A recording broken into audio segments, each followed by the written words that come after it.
Hey guys, Budcat7 here. Okay, it is Thursday, November 11th, 2021, and I'd like to thank you for visiting the Stonewall Research channel here on YouTube. I really do appreciate it.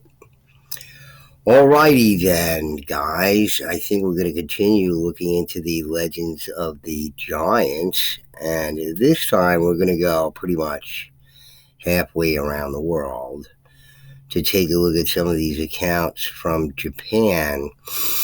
And one of the reasons why I want to do it, like right after the video I just did on the legends of the giants in Denmark, with Gorm the Old being the sort of the progenitor of the Danish peoples there, and the whole history dealing with the originations of the people of Denmark. So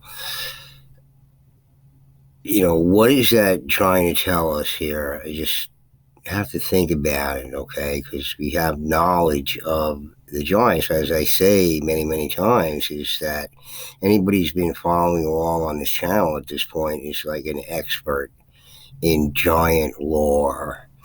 So, being that we're experts in this, we know the accounts of the giants. You sort of see a larger picture here about what the ancient past really was. And by the way, I apologize for all the sniffling and perhaps choking. I have a little bit of a cold, and my sinuses are never any good anyway. I'm always sniffling no matter what time of year it is, because my sinuses are just completely shot. I think there's some brief intervals in there where I have clear breathing, but most of the time I'm just congested all the time, and I'm sure the smoking doesn't help much either, but sorry about that. I just apologize. Some people say, why are you sniffing so much? Because, I'm a snob. That's why I like to sniff and look down the end of my nose at people. But apologize about it. I'm sorry about it. My sinuses are shot. Anyway, so let's go halfway around the world, take a look at this thing, because I think, some of these myths and legends from around the world, as we're analyzing them, and trying to figure out what the actual facts are based on some of the things that we know about the giants already,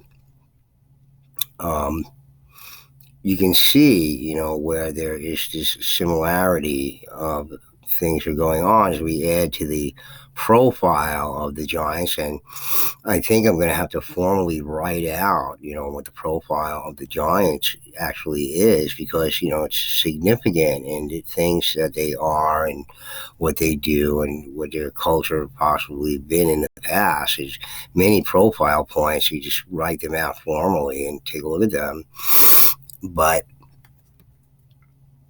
as we know, sort of dynamics going on as represented through the Adena and Hopewell cultures, okay, we can see some of the sort of related relationships in these societies that may have had with these rather large rulers being sort of progenitors of these races of people, whoever they may be, and their relationship with people of just perhaps even average size, which is, not really talked about in some of the European anthropology and archaeology, but certainly with the Adena and Hopewell. So this is the thing with, and, they never formally acknowledged this before. The University of Indiana did their research in the state of Indiana there, into the mound cultures there, with the Adena and the Hopewell, that they were contemporaries living side by side in the same society,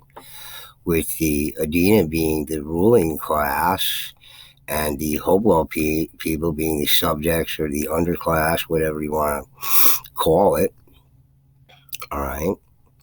And then we can see in modern times with the Watusi people and chiefs of the Fiji Islands representations of sort of primitive cultures that had this similar sort of dynamic going on, social dynamic going on between these large ruling class, larger people seem to be of different phenotype, often different, skeletal structure as well. Where the Watusi even having slightly dolichocephalic skulls or sort of, elongated type skulls without any sort of artificial cranial deformation.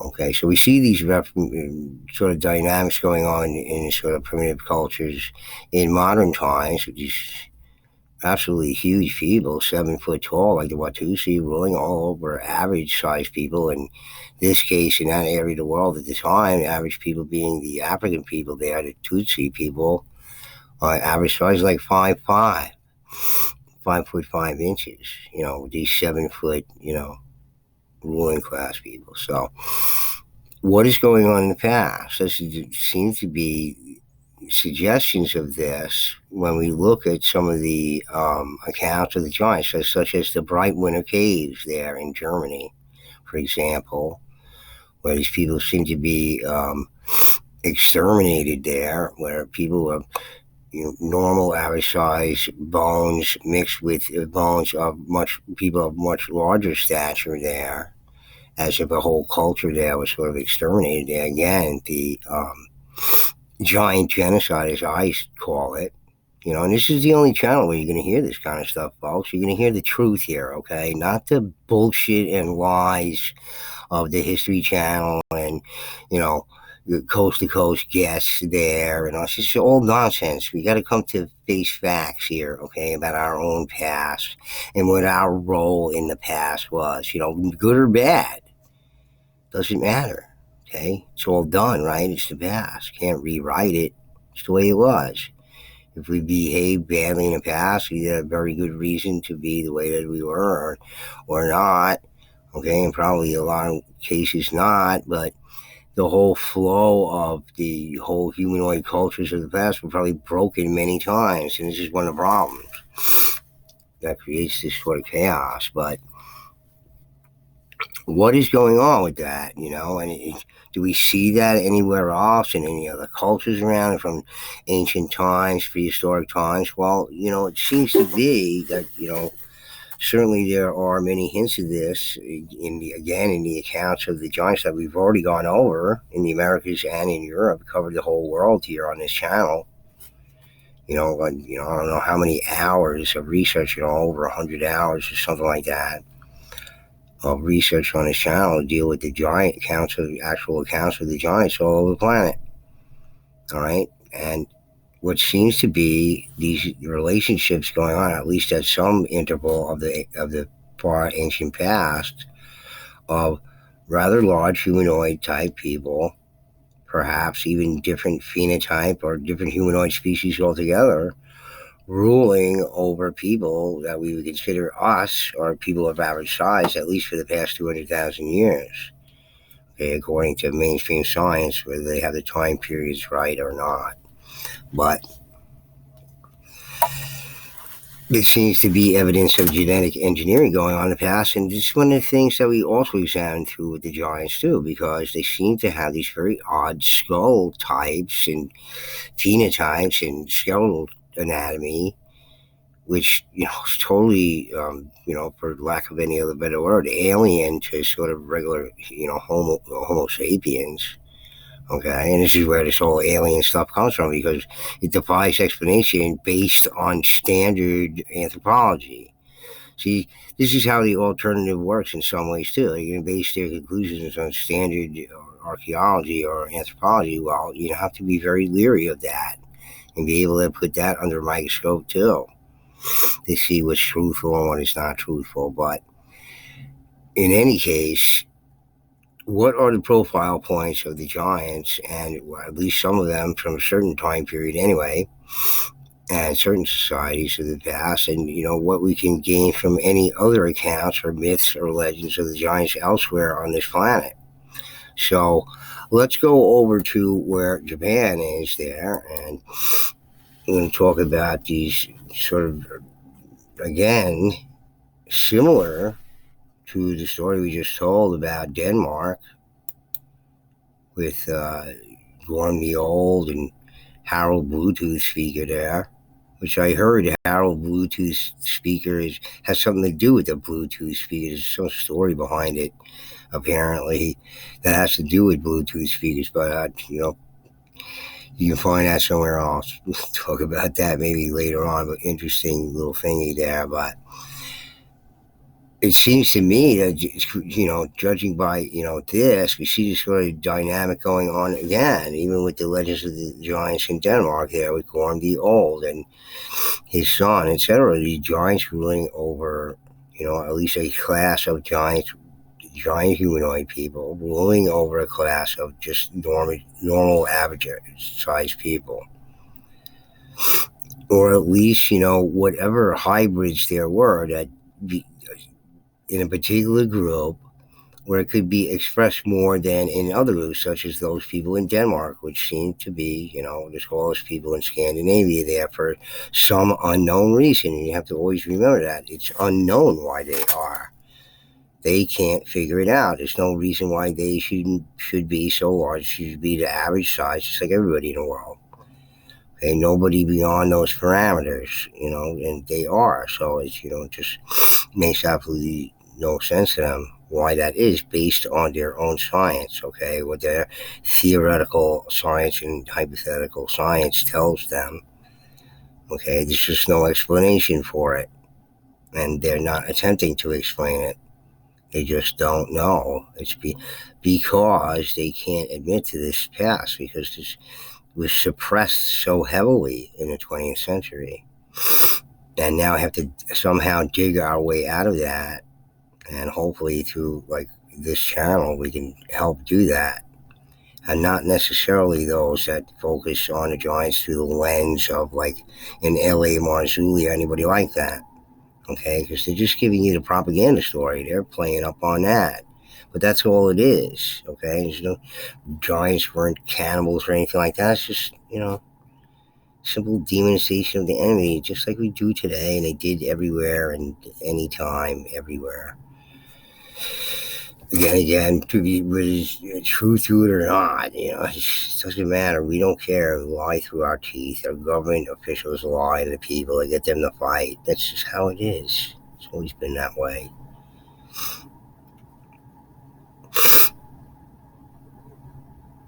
Anyway, so let's take a look at the emperor here in Japan. Now, again, this is from the list of myths and legends of giants in folklore and, myths and folklore.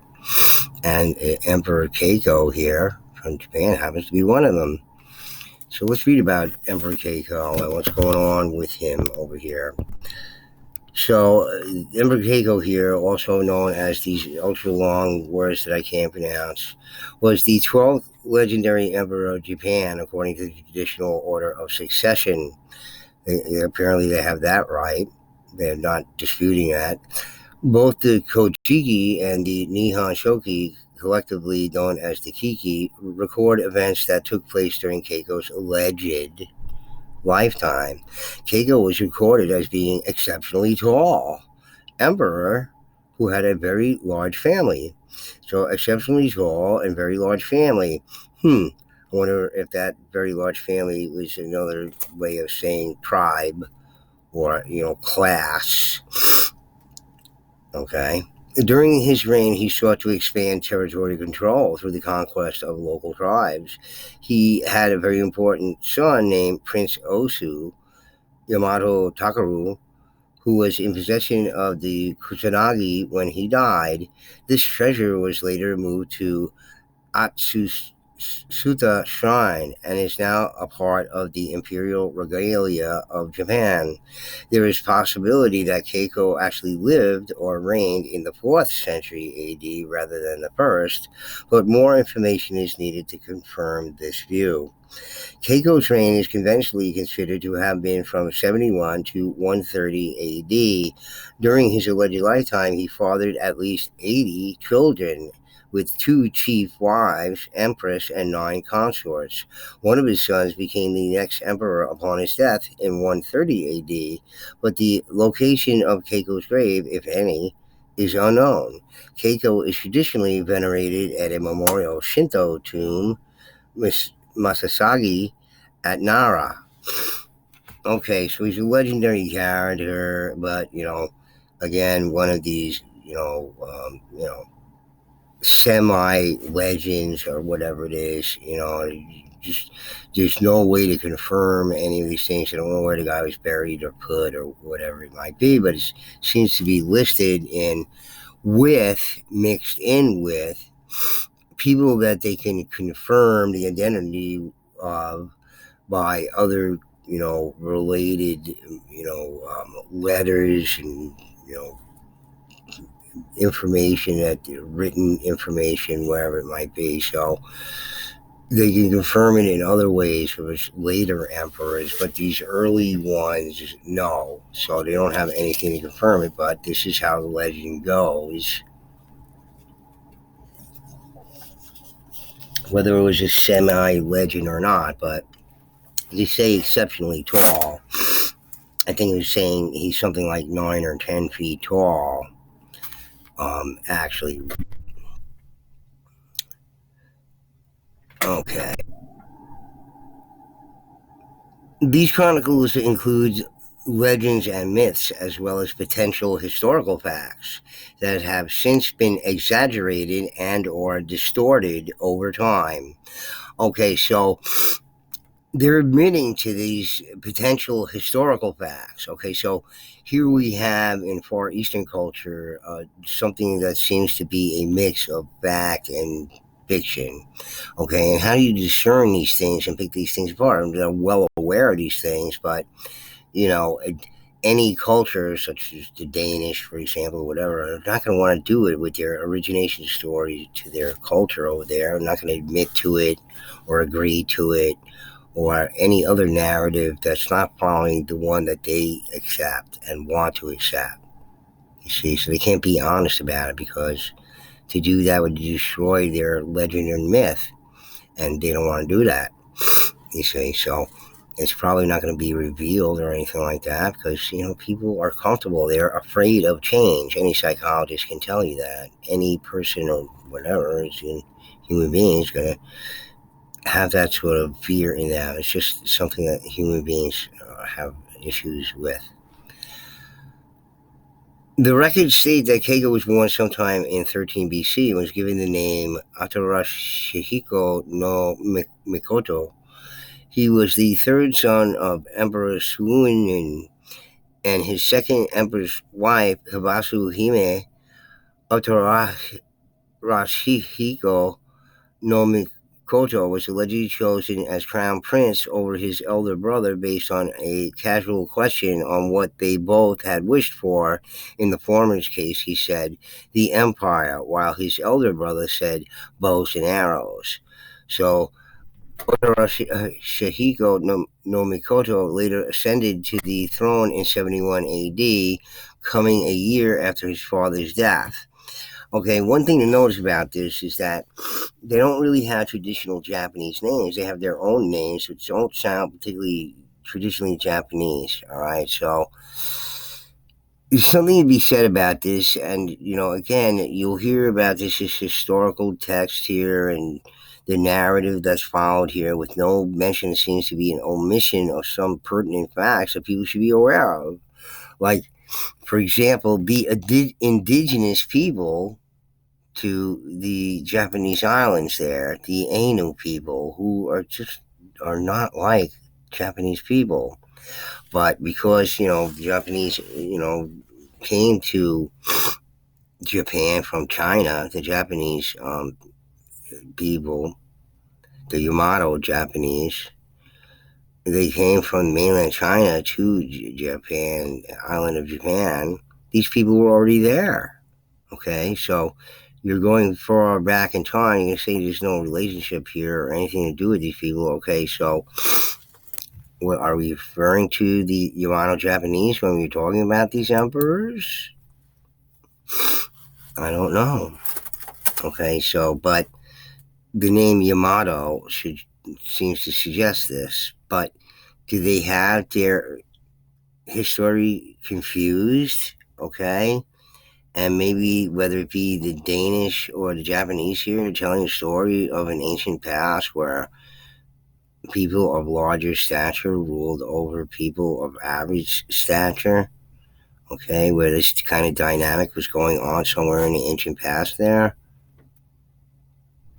Okay, but it seems to me that this is suggesting this just so similar to the story that's going on there in Denmark. Well, why would that be somewhere in Japan? Just everybody has the same archetype in their head of giants, and this is the way it should be. So similar in ways seems to be, rather, elaborate explanation for these sort of lies that we tell here, but I don't think so. It seems to be in another case where the same dynamic is going on. What they're actually referring to is some dynamic going on similar to that of the Adena and the Hopewell and the Watusi people and the Tutsi people, okay, in modern times. There's clear evidence of that, okay?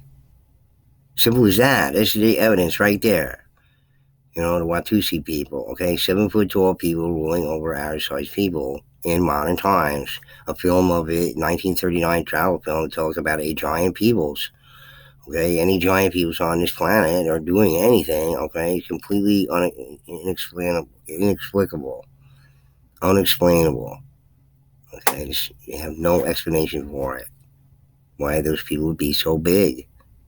Okay, have these genes in them that make them go like a beanstalk.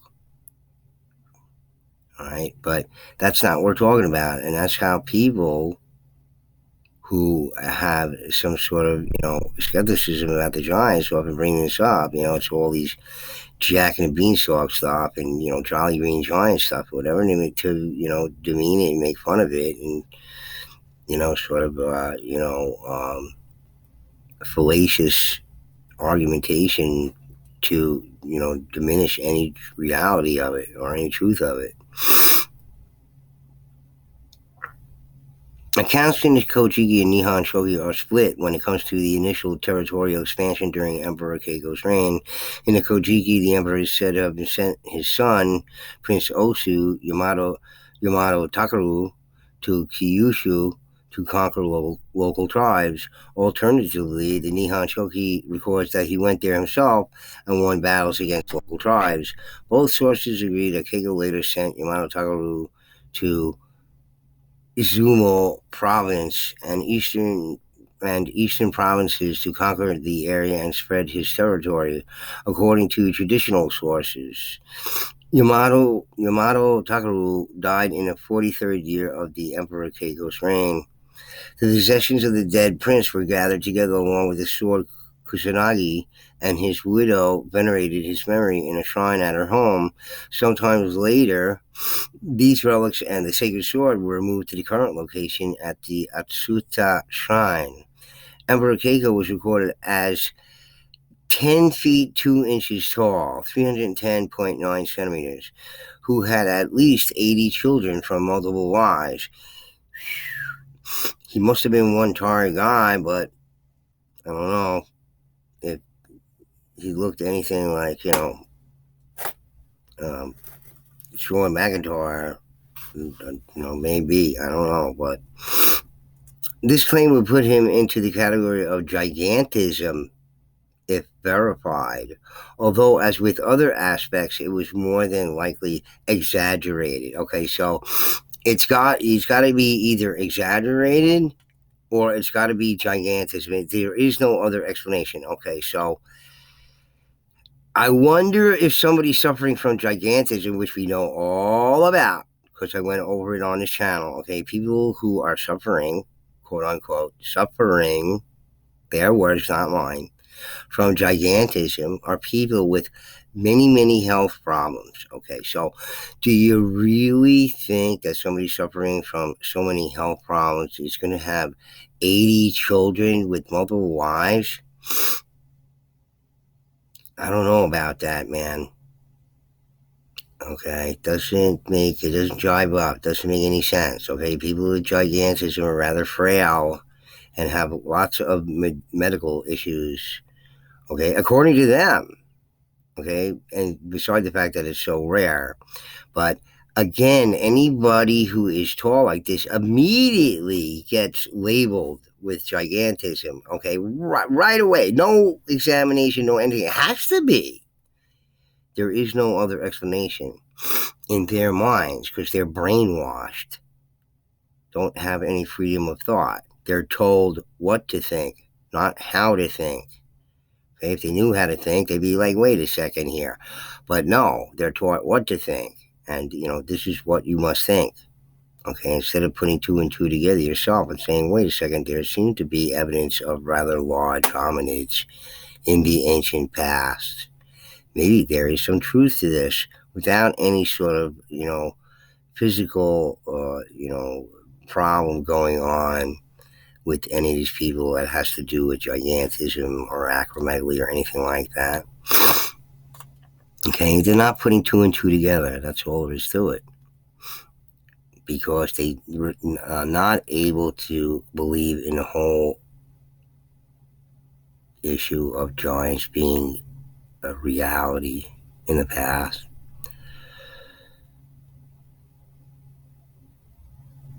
Other than Yamato Takaru, at least 3 of Keiko's children were ancestors of notable clans.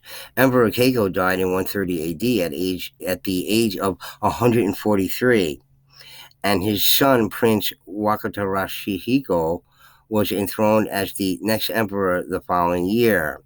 Okay, somebody living that long. Okay, now were these giants in the ancient past? Okay, people like talked about in the Bible or anywhere else in folklore and literature, Gilgamesh, blah blah blah. People living for longer periods of time in the far ancient past, the antediluvian past, before the flood, or who knows where these stories even come from, or even if they are the Japanese at all, or it's something that they adopted from somebody else. Perhaps even the Ainu people, okay, which totally different people, seem to have a lot of Caucasian features about them and not Asian features. Okay, they're inexplicable there. Why would that be? All right. I have a feeling that these ancient large emperor stories there from the beginnings of their ancient past there have something to do with these rather large hominid type people, these humanoid people, ruling over a class of people who are probably the Ainu on the island of Japan. Okay. And when the Yamato Japanese got there, okay, it wasn't their true ancestors that were ruling over them, but these rather large people who were there already. All right. In this dynamic that we know all about. That seems to be what these stories are about. Again, one from Denmark that I just went over. It's just like an identical story. Why would that be? Halfway around the world. Just is it archetypical of that to happen? I don't know. Were you thinking about those archetypical things, or when you were drawing about giants and everything? I don't think so.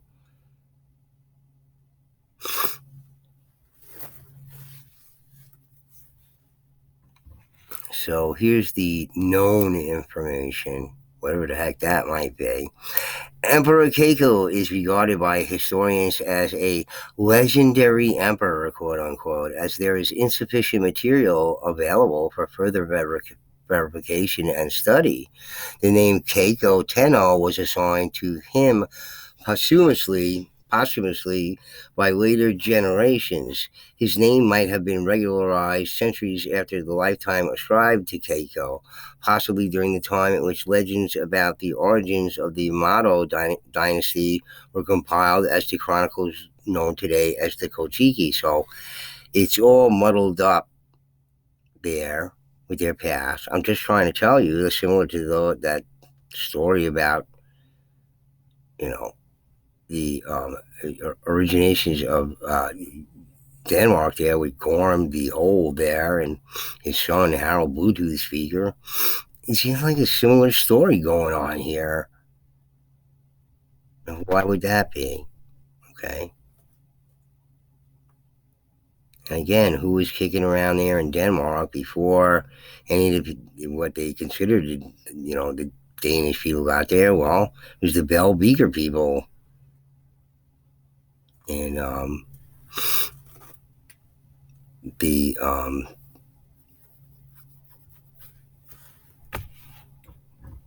Bronze Age there. So you got to think about all these things, folks. You really do. I mean, you have to put everything together into a bigger picture here about what's going on and what's actually being said by these legends and myths. These people have adopted them and intertwined them somehow in the past, okay? And this is what the actual story is. They're talking about an ancient past of this dynamic going on with large humanoid people ruling over our-sized people, and it's going on all over the planet in prehistoric times, okay? And, the periods that they're attributing these people to or whatever are not really true time periods, okay? But they're trying to make sense of it somehow, so they're ascribing these time periods just based on what the rest of the stories are in these books here, which seem to be an intermingling of fact and fiction. Okay, similar to that, which could be what the Bible is. Which it shouldn't be taken that way anyway, but it's some sort of factual book or whatever, but people do. While the actual site, okay, so wait, let me see, let's go back to this. The name Keiko was assigned to him posthumously. Okay, his name might have been regularized. Okay, there's a possibility that Keiko's era was in the 4th century AD rather than the 1st. This period is concurrent with the Kantoshi having an audience with the Tang Emperor. More evidence is needed, though, to make any conclusions. Like his father before him, Keiko is also known to have an exaggerated lifespan, which is unlikely to be factual. The consecutive reigns of the emperors began to be compiled in the 8th century, and it is thought that age gaps were filled up as many lacunae were present. For comparison, verified ages in the 110s have since been documented and recorded as the oldest in the world. While the actual site of Keiko's grave is not known, the emperor is traditionally venerated at a memorial Shinto shrine, Misasagi, at Nara. The Imperial Household Agency designates this location as Keiko's Mausoleum and is formally named Yamanobe no Mishi Noi no Misasagi. Outside of the Kiki, the reign of Emperor Kinmei, 509-571 AD, is the first for which contemporary historiography has been able to assign verifiable dates. So right after that, okay? If you want to believe that. The conventionally accepted names and dates of the early emperors were not confirmed as traditional, quote-unquote, though until the reign of the Emperor Kanmu between 737 and 806 AD. So, okay, so much later on. So who knows what the real date or actual time period is of these people going back. So he had a very large family, and it talks all about the very large family there, okay? With a very large family, quote unquote, with around large there. Was it like that? Well, I don't think they go into it much here at all, but it could quite possibly be. But who is going to make sense out of all this stuff? Well, it would have to be whoever is historian in Japan or something like that to put that all together for us. But there is another one as well, which is this Emperor Chuai. And, he's the 14th legendary emperor of Japan. So there's many more legendary emperors of Japan. They're all legendary because they have nothing nothing factual to back them up or anything else to confirm it, to affirm it. So it's all legendary, but is it really legendary when we have all these legends from around the world who seem to concern themselves with the same thing unnecessarily, in my opinion, because we're all people here. I mean, when you were young and even your parents in contemporary times didn't think about these kind of things. But you're saying, well, back when people were, superstitious, et cetera, didn't know about science, et cetera, we know already from, and I've already gone over this on my channel, I mean, the giants that the people who are skeptics about the giants who mention these giants are like 30 and 40 and 60 feet tall. It's not what we're talking about. Okay, we're talking about people who are 7, 8, 9, 10 feet tall. Okay, so although those sizes are absolutely huge compared to double the size of average human beings, almost, it's even so, it's, not in this sort of outrageous range of myth and legend, which seem to be, totally not in line with what we might think about what these other legends, these historical figures are all about. Okay. I'm skipping over those ones because they mostly chiefly have to do with sort of, astral bodies, and not anything to do with sort of historical figures. That's why I'm doing these, because they mention historical figures in the same context as other legends of giants that I'm talking about. So, this Emperor Chuai, also known as whatever it is there, was the 14th legendary emperor of Japan. According to the traditional order of succession, both the Kojiki and the Nihon Shoki record events that took place during Chuai's alleged lifetime. Chuai is the first monarch to ascend the throne who is not a son of the previous emperor, as the latter's only child died young. He is also noted for having his capital in Kyushu rather than Yamato, like his predecessors. The records state that Chuai had a wife named whatever it is, and two consorts that all bore him 4 children. So this guy didn't have 80 children; he only had 4. Okay, and again, it's this guy also suffering from gigantism. It's just so amazing to me. All these large ruling class people of the past and everything, and all of them have gigantism, this extremely rare condition. Okay, just always remember that. Okay, it's almost like preposterous, ludicrous that they even immediately consider it right off the bat without considering the fact that it may be large humanoid species that existed in the past. That's an impossibility for them. Chuai's reign is conventionally considered to have been from 192 to 200 AD. The events leading up to the emperor's death have been subject to interpretation as they involve a vengeful kami spirit indirectly killing Chuai. This event allegedly occurred after the emperor disrespectfully scoffed at the kami's request. His wife Jingu carried out the kami's request, which was to invade Korea, but this has since been considered legendary rather than factual. While the location of Chuai's grave, if any, is unknown, he is traditionally venerated at a memorial Shinto tomb at a Hashiman shrine. Modern historians have come to the conclusion that the title of emperor and the name Chuai are used by later generations to describe this legendary emperor. It has also been proposed that Chuai actually reigned much later than he is attested.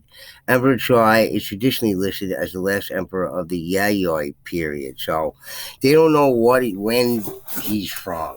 Okay, he's traditionally said this and that, but when is he actually from? They don't know. Okay, again, this is all muddled up, which a lot of the accounts of the giants of the past, the legends, it's all muddled up, okay, because they're combining things, okay, I think, all right, and that's why we don't have any sort of clear knowledge of it, all right.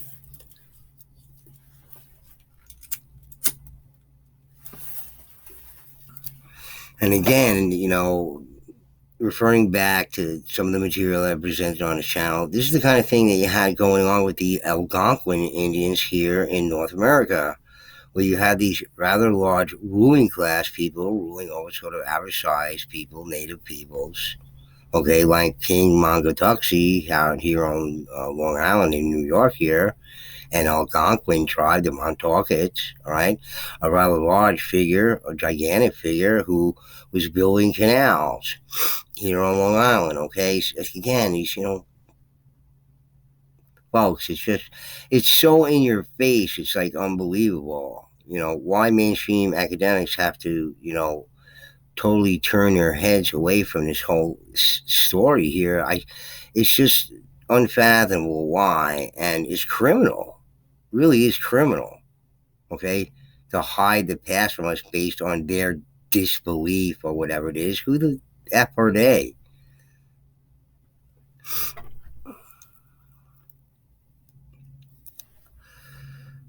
The Japanese have traditionally accepted this sovereign's historical existence, and a mausoleum, Musasagi, for Chuai is currently maintained.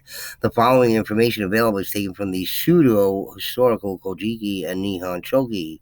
So it's pseudo-historical,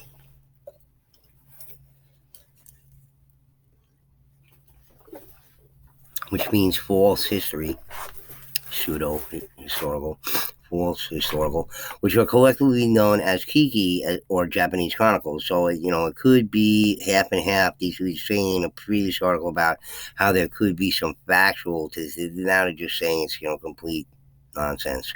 These chronicles include legends and myths as well as, okay, here they're saying it. They're admitting to it, as well as potential historical facts that have since been exaggerated and or distorted over time. Again, I have to repeat this mantra over and over again, as the sort of disclaimer, we don't really know what it is, so don't call us on it. Okay, this is what we think. Okay, fine. All right. Can't make sense of it if you don't admit to rather large humanoids existing in the past. The records state that Chuai was born to Futaji no Hime sometime in 149 AD and was given the name whatever it is. Chuai's father was allegedly the legendary prince Yamato Takaru. See? So his father was legendary prince Yamato Takaru, was the guy we were just talking about, right? More or less was related to that guy, whatever. He was the first emperor who was not the child of the previous emperor, being instead the nephew of his predecessor, Emperor Seimu. The title of Crown Prince was given to him by his uncle before his death in 170 AD. 2 years later, Chuai became the next emperor. Unlike his predecessors who had maintained their capitals in Yamato province, the records state his palace was first located on the northern shores of Shimonoseki Strait, then south of that in Kyushu.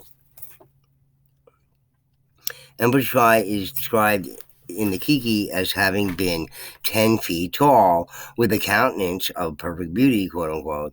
He had one wife who was named whatever, Jingu, and 2 consorts who all bore him 4 children.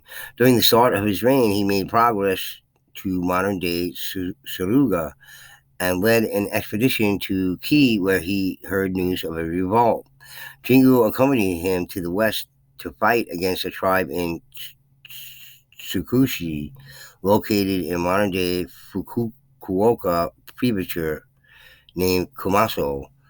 On the eve of the battle, though, his wife was suddenly possessed by some unknown kami who advised Chuai to invade and conquer Korea. The kami gave the reasoning that the Kumaso were not worthy of his steel. Chuai refused with scorn for a number of reasons, which included giving up a military campaign and doubting that such a land even existed. It is said that the kami was so enraged by this disrespect, the Emperor Chuai was later killed in a battle that beat down his troops. Okay, so this kami is like an evil spirit. The death of the emperor was kept quiet by Jingu, who vanquished the Kumasu soon afterwards in a fit of revenge. Jingu then respected the wishes of the kami by invading Korea and subjugated the Eastern Korea kingdom of Shiragi. The other 2 Korean kingdoms at the time voluntarily submitted, and Jingu ascended to the throne as empress. Jingu's occupation of the Korean peninsula and reign as empress are now considered to be legendary rather than factual. The modern traditional view is that Chuai's son became the next emperor. After Jingu acted as a regent, she would have been de facto ruler in the interim. And this would be hardly surprising. We often find about the indigenous peoples of the past are matriarchal societies. They aren't patriarchal societies. The women are sort of in control of everything, including the, most of the food resource, like the Iroquois or Haudenosaunee peoples, where the women are in charge of all the growing, all of it, which, equivalent to modern day farming with all the $1 million machinery, must have been an incredible feat of skill. The death of the emperor was kept quiet by Jingu, who vanquished the Kamasu. Okay, so we read that already. Okay, so Emperor Chuai is regarded by historians as a legendary emperor, quote unquote, as there is insufficient material available for further verification and study. The lack of this information has made his very existence open to debate. There is no evidence to suggest that the title Tenno was used during the time to which Chuai's reign had been assigned. It is certainly possible that he was a chieftain or local clan leader, and that the polity he ruled would have only encompassed a small portion of modern-day Japan. The name Chao Tenno was more than likely assigned to him posthumously by later generations. His name might have been regularized centuries after the lifetime ascribed to Chuai, possibly during the time in which legends about the origins of the Yamato dynasty were compiled, as the chronicles known today as the Kojiki. So it's like any of these things are compiled, even the Bible, by people like Josephus, under Titus Flavius. Do you think that's a reasonable factual history of the facts of the Bible and the history of the Israelites or anything like that? You got an emperor looking over your shoulder. Every time you write something down, it's like reads it and it's be like, I don't like that. Change that around. You think that didn't happen? I mean, come on. These people, again, all these people wrote the history the way they saw it, and this is why it's impossible to make anything out of the past, because this is repeated again and over again with human beings over the millennia.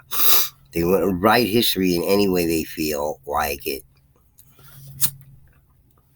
This is, just compounded. And now you have no freaking clue as about what the past really was. And burning lots of books didn't help either. Catholic Church.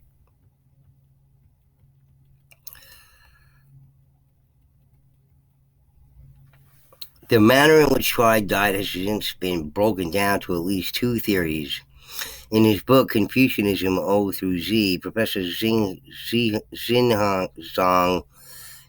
Yao notes that it's possible that the late emperor could have succumbed to illness rather than death on the battlefield.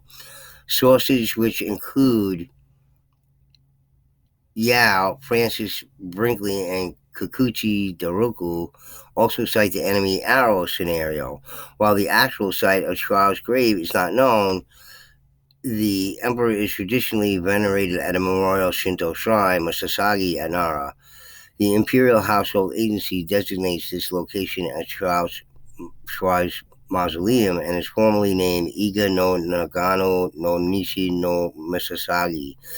The kami spirit of Chuai is also enshrined in the Tamakayama Hashiman Shrine in Nara. Okay, so this kami is a spirit. It could be evil, could be good. It's just many kami are evil spirit. Chuai is traditionally listed as the last emperor of the Yayoi period, which could have, in reality, ruled in the 4th century. The next era is known as the Kofun period, where more is known about the emperors based on modern-day archaeological evidence. Outside of the Kiki, the reign of Emperor Kinmei is the first for which contemporary historiography has been able to assign verifiable dates. And, it's in the 700s or 806, or much, much further on. So whatever they're referring to back in time could be any time in the past. It could be in the ancient, far ancient past, for all we know. Okay? So when these people were around, who knows? But again, these 10-foot tall people, okay? Again, why always 10 feet tall, whatever? So it's a ruling class, like in the Watusi people, had tendency to be on average the same size. It's 7 foot something tall, absolutely huge. All right, and I'm sure it was like this way for these people as well. And what they're referring to is sometime in the far ancient past where large humanoids ruled over people of average size. It seems to be the story over and over and over and over and over again, okay, referring back to a time period, and perhaps a long time period, in which these sort of social dynamics were going on, okay, in a far different past than we can possibly imagine, all right, which may have happened, as by accident or through catastrophe. And people just, history's, gained and lost so many times, either through human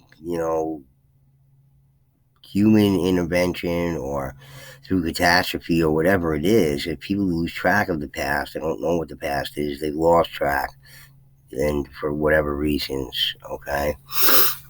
And what is it all? I mean, like Randall Carlson says, the cultures built themselves up. There's this catastrophe, they're all reduced to caveman and start over again, over and over and over and over. Okay, maybe more than several times.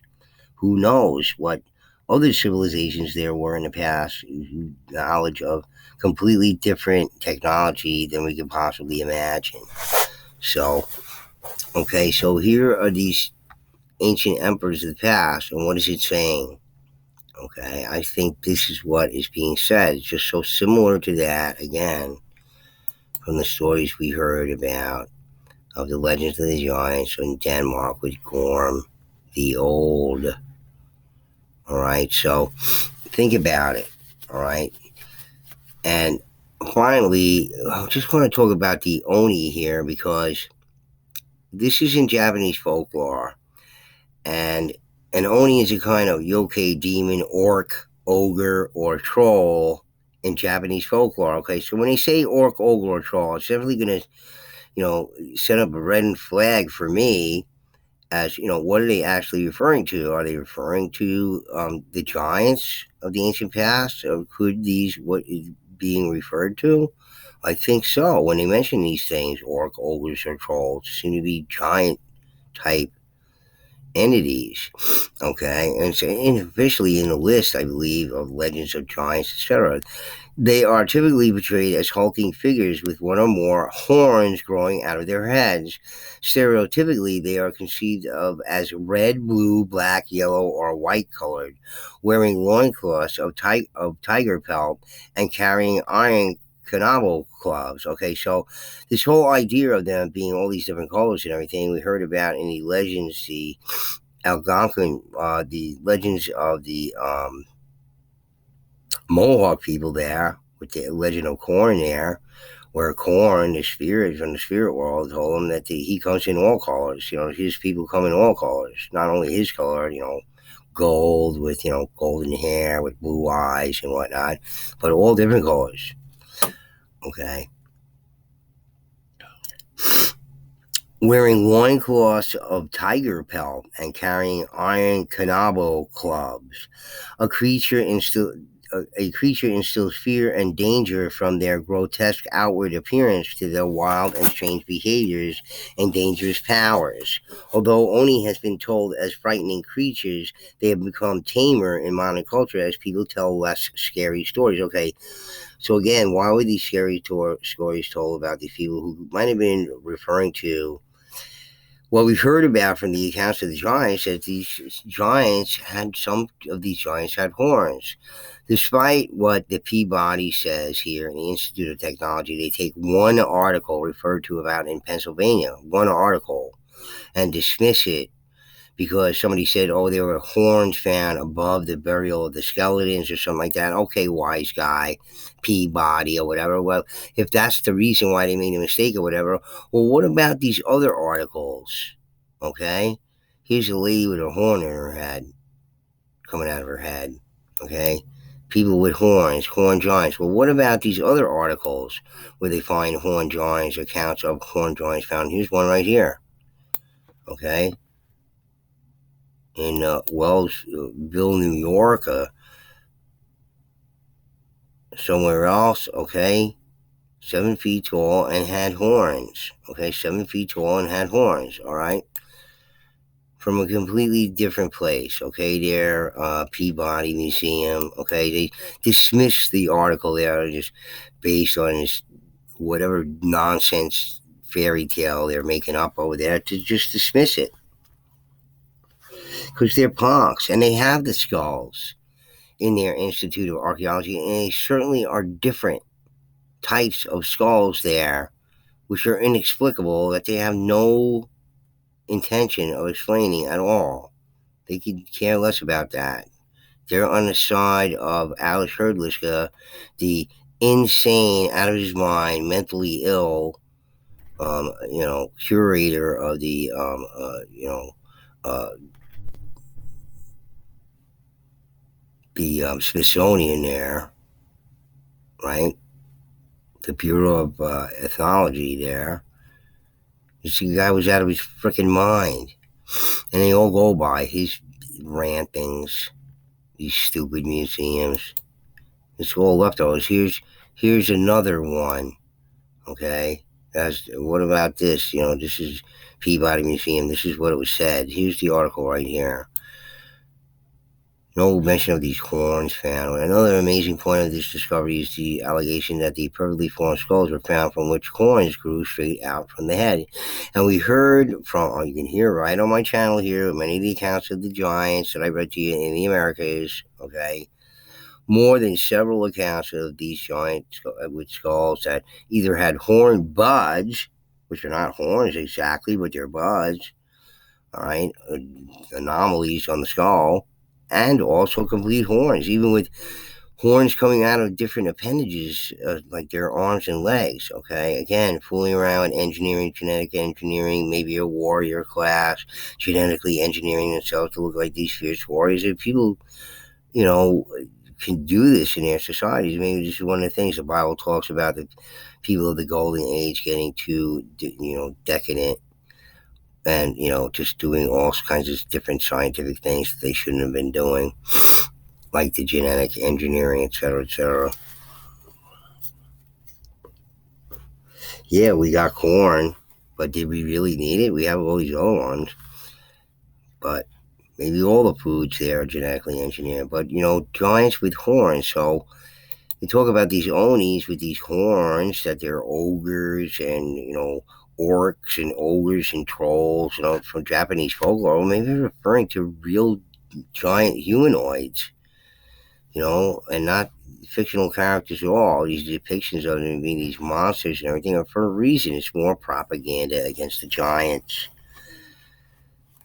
Near as I could figure, you can extrapolate from, any sort of algorithmic thinking about it or whatever. So, look, you could assume that these peoples in the past knew of any hybrid of the humanoid species, the various humanoid species, many of them, I'm sure, that these people drew these taboos on these other peoples to keep them from interbreeding with these other people. They get too close, they're not far away anymore, they're not in remote locations, they're not completely separate from each other. They're getting closer and closer together. So you have to tell these stories to keep your kids away from these other people, okay? There's no saying who becomes romantically involved with another person, humanoid or not, however weird they look. Let's just say, beauty's in the eye of the beholder or whatever. But these people knew that no good was going to come of these hybrid, offspring. They were going to have all these medical problems and other things, and they didn't want that. So part of the, hostile, legendary folklore about the giants and all that kind of stuff is for a reason other than, just simply a way to make your people rally around that and, make it easy for them to kill them and whatnot if they're these beastly people who are cannibals and all that kind of stuff. But we know from this channel here, it was only primitive Homo sapien cultures today that we know of that are cannibals, no giants or anything like that. I'm sure any cannibal culture of the past was wiped out by anybody, and this is one of the reasons why, they say you were a cannibal, to wipe you out. You didn't have to be a cannibal, just say you were, that's it. Okay, that's us, that's punks, it's just, that's the way it is, folks, it's okay. It's part of our past. We own up to it, and that's it. We are part of the giant genocide. We genocided many of the giants, not all of them. Some of them, continued on and interbred, and some peoples like the Frisians were able to survive and continue into the future despite any slight interbreeding. So, this is what the story really is, right? Depictions of yokai are only vary widely, but usually portray them as hideous, gigantic, ogre-like creatures with a single horn or multiple horns emerging from their heads, with sharp claws, wild hair, and fang-like tusks. They are often depicted wearing tiger skin loincloths and carrying iron clubs called kanabo. This image leads to the expression "oni with an iron club," that is, to be invincible or undefeatable. Get that? Invincible or undefeatable, these oni.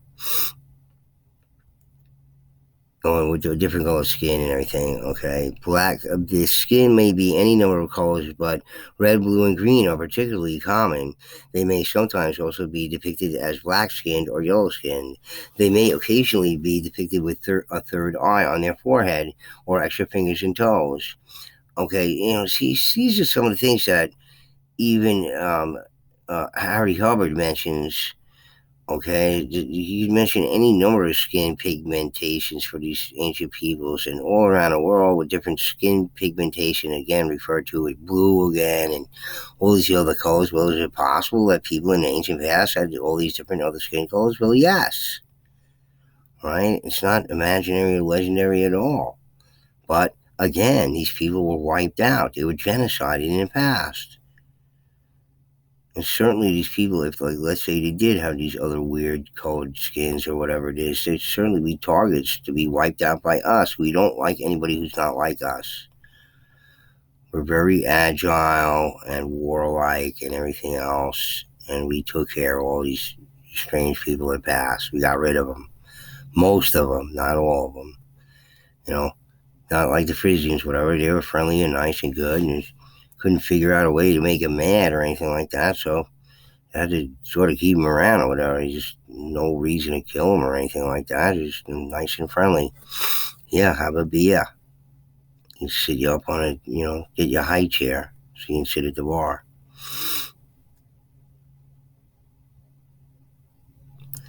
They may occasionally be depicted with a third eye on their forehead or extra fingers and toes. Okay, extra fingers and toes, get that. Giants.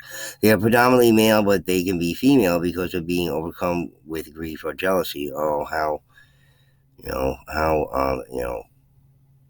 gender biased is that. Only can come from many different sizes, ranging from weight to height. Origins.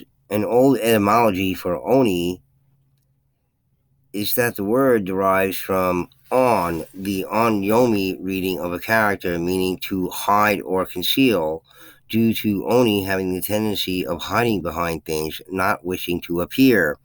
Okay, so are we talking about these people from the time at the giant genocide, after the giants are genocide and they're spread out all over the place, they're hiding from us, like we read in the stories about the giants in Europe there, okay? Like the Cormoran giant there and Cornwall there, sort of hiding in a cave on an island somewhere, people hiding from us, the Homo sapiens who got rid of all the giants and genocided them because we are just, bloodthirsty killers and we are so agile, much more agile than the giants, despite their strength and fighting ability and everything else.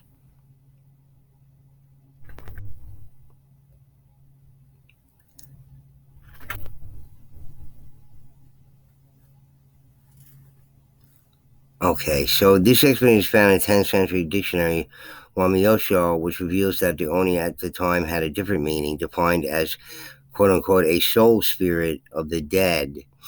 Okay, so why would that be? All right, we heard in the Americas here of the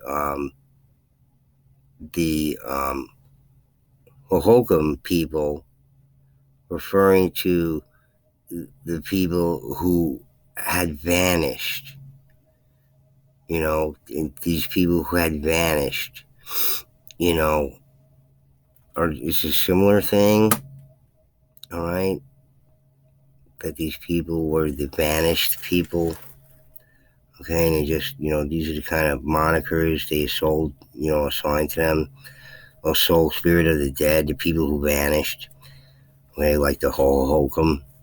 The character for Oni in Chinese also means a dead or ancestral spirit and not necessarily an evil specter. Okay, similar to that they originally called the Anasazi the ancient ones or the old ones, and sometime in modern times they renamed them ancient enemy for some reason. Okay. Were they ancient enemies or were they simply the old ones as they originally described them to be? They want to take our focus off anything to do with the giants.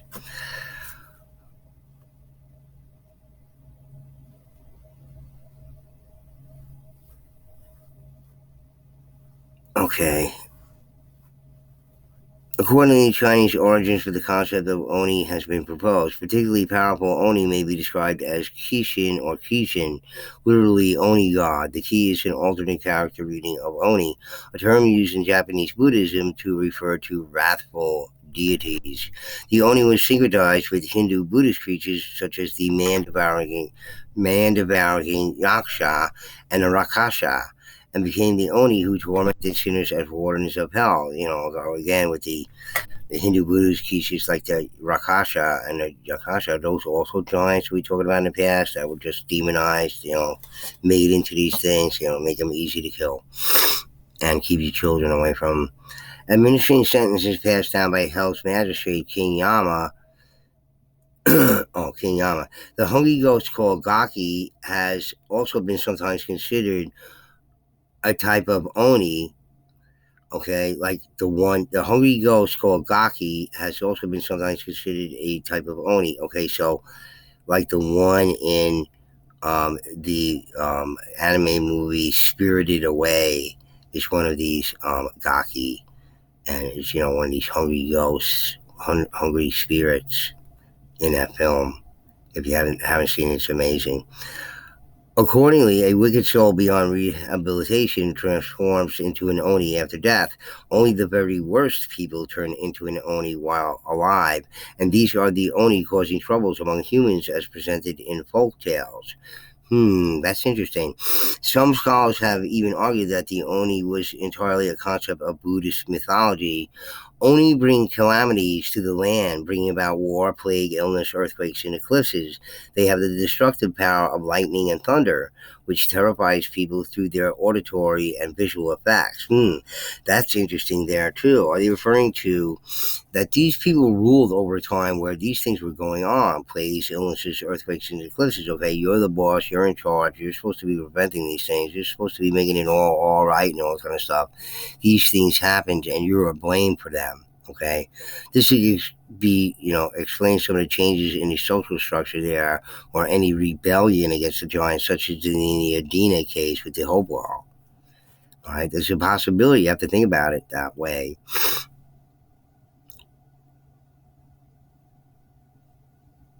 Oni has a massive appetite for human flesh, get that, and can eat a person in a single gulp. They are said to suck in a human's vital energy and devour her or his flesh. Oni is capable of transforming into both male and female forms at will, where they change from their grotesque form to a handsome man so they can gain the trust of their victim. Again, very interesting concept there. Whatever, totally untrue, I'm sure, against these horned giants that were wandering around in the ancient past. But great thing to say about them, but it's a whole interesting how they put that all together. Demon Gate. According to Chinese Taoism and esoteric Anime-Yodo, the ways of yin and yang, the northeasterly direction is termed the Qimong, Demon Gate, and considered an unlucky direction through which evil spirits passed. Based on the assignment of the 12 zodiac animals to the cardinal directions, the Qimong was also known as the Yushitora, or ox-tiger direction. One hypothesis is that the Oni's bovine horns and tiger skin loincloth developed a visual depiction of this term. Okay, again, tiger skin can also be termed the iron skin. Okay, tiger skin, iron skin are just sort of equivalent to each other. So iron horns, iron skin. Okay, stone coats, giants, stone coats. It's, again, all these people working with, what are we talking about here? All right. Temples are often built facing that direction. For example, Enryaku-ji was deliberately built on Mount Hiei, which was in the Kimon northeasterly direction of Kyoto in order to guard the capital. And similarly, Kaniji was built towards the direction from Edo Castle. However, skeptics doubt this could have been the initial design of Enryaku-ji Temple, since the temple was founded in 788, 6 years before Kyoto even existed as a capital. And if the ruling class were so feng shui minded, the subsequent northeasterly move of the capital from Nagayako-kyo to Kyoto would have certainly been taboo. Japanese buildings that may sometimes have L-shaped indentations at the northeast to ward against Oni. For example, the walls surrounding the Kyoto Imperial Palace have notched corners in that direction. Did you hear that, Andrew and Phil and Ziggy? They have notched corners in that direction, according to them. Okay, but if you didn't hear it, they're telling you here there are notched corners at the Kyoto Imperial Palace. Traditional culture, the traditional bean throwing custom to drive out Oni is practiced during Setsubun Festival in February and involves people casting roasted soybeans indoors or out of their homes and shouting Oni wa Soto, Fuku wa Uchi. Oni go out, blessings come in, preferably by a strong rustler. This custom has grown from the medieval ritual of Suina, Chinese Nyo, or Oni-rai, a year-end rite to drive away Oni ghosts. Usually around Tottori Prefecture during the season, a charm made of holly leaves and dried sardine heads are used as a guard against Oni. There is also a well-known game in Japan called Onigako, which is the same as the game of tag that children in the Western world play. The player who is quote-unquote it is instead called the quote-unquote Oni. Oni are featured in Japanese children's stories such as Momotaro, Peach Boy. Again, giants in that story, Peach Boy, which is the same as the game. Oh, no, wait a second. Children's story says Momotaro, Peach Boy, Isunoboshi, and Kabatori Jisan. In more recent times, Oni have lost some of their original wickedness and sometimes take on a more protective function. Men in Oni costumes often lead Japanese parades to dispel any bad luck. For example, Japanese buildings sometimes include Oni-faced roof tiles called Onigawara, which are thought to ward away bad luck, much like gargoyles in Western tradition. Many Japanese idioms and proverbs make reference to Oni. For example, the expression Oya ni ninu ko wa oni no ko, a child that does not resemble his parents is the child of an Oni, may be used by a parent to chastise a misbehaving child. They are told as a nightmare for children to obey because of their grotesque appearance, savage demeanor, as well as how they can eat people in a single gulp. Okay, and they mention some stories here and everything, but here's a gallery of them. They show depictions of these things. An Oni in pilgrim's clothing. So is this like a good Oni? Okay, horns coming out of his head and whatnot. Okay, and if you didn't know about it, strange growths from heads. Okay, here it talks about people who had horns growing out of their heads. Okay, out of their skulls. All sorts of strange configurations there. Okay, is this what happened again with the interbreeding between the giant humanoids and regular people? Well, yes, it's probably some of the things that might happen. And this is why these stories were told. They're stories, warning stories, okay? They're cautionary tales. That's what they are. Many things are cautionary tales, and the story about the giants is one of them. But despite the fact that there's probably no reality to any of it, they weren't cannibals or whatever it is, but these are the kind of stories that they had to tell their children. for obvious reasons, okay? That intermingling and interbreeding with these other humanoid species, whoever the humanoid species might have been, was not a good thing to do because of the potential health risks to the offspring. They knew that, okay? It's part of the reason for the propaganda,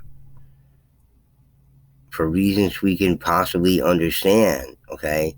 The whole, cannibal story is, just to increase the level of anger in people towards them, okay?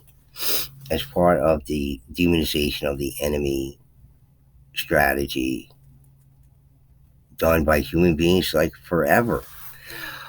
All right, guys, anyway, I wanted you to think about all these things when it relates to these stories of myths and legends of the giants in other parts of the globe, okay?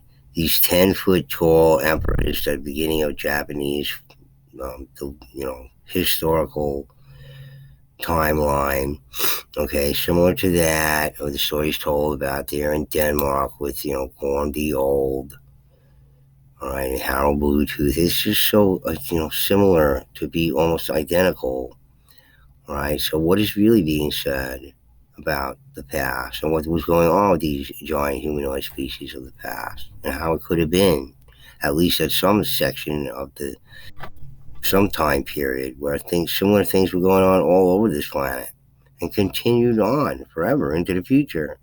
Hence the Watusi, chiefs of the Fiji Island. Same dynamic going on thousands of years later. Remnants to tell us this story, all right, about the giants. Don't let them kid you, folks. They know what it is, and you just can't do it. Because they're being told what to think, not how to think for themselves. They don't like people who think for themselves. That's dangerous. That doesn't serve their interests. Anyway, guys, I thought you might be interested in this story of these legends of these rather large emperors and the Oni, these legendary horned entities that seem to be like ogres or whatever it is from the past. Is that really what we're talking about? Or are we talking about the horned giants? Okay. Horned giants of the past. There's an article that talks about the horned giants.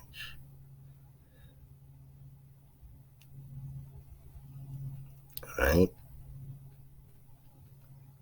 Humanoids with horns coming out of their heads. Repeated over and over and over and over again, despite what the Peabody Museum wants to believe or think or put out there. Alright, guys, anyway, hope you enjoyed that. Please hit the like button if you like the video, and please do subscribe. Okay, you're going to hear about the giants in a very different vein of thought than you've ever heard anywhere else. And, I like to think the right one, the more rational one. Not all these outrageous stories that make for, good, drama.